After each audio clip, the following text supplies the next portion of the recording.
hebat sangat. Kau kan nak bergaduh, mari ya. Cepat, mari. Korang jangan nak bergaduh.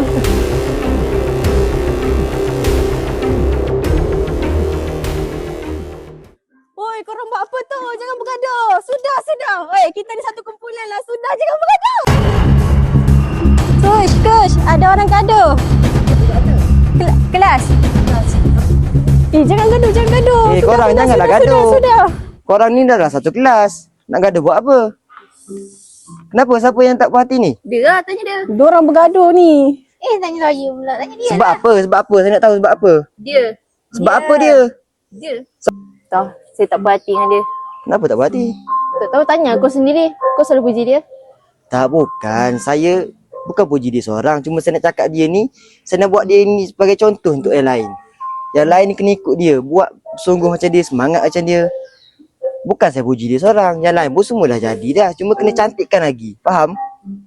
Faham? Faham. Jadi janganlah gaduh. Korang ni dah lah satu kelas. Training sekali, penat sekali. Semua kita rasa sekali. Ni kalau korang gaduh, nanti dah bermasam muka. Lepas tu dah tak nak datang kelas. Okay. Hari ni saya nak tengok the last lah gaduh. Lepas pada ni saya tak nak tengok gaduh-gaduh. Faham? Faham. Okay dah. Arifah dengan Huda salam. Adik Huda salam elok lah. Tak maaf. Minta maaf. Okay. Kosong-kosong. Kosong-kosong. Okay. Habis. Nak habis.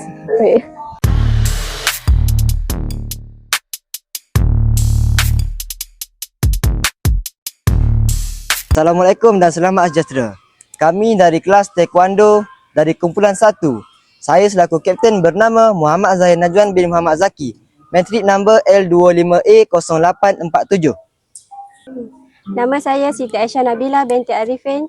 Nombor matrik C24A1832. Nama saya Nur Fazin binti Ibrahim kat matrik C24A1794. Nama saya Wana Arifah Munirah binti Wan Ismail, nombor matrik C24A1733. Nama saya Nur Huda Syakira binti Zaruni, nombor matrik C24A1809.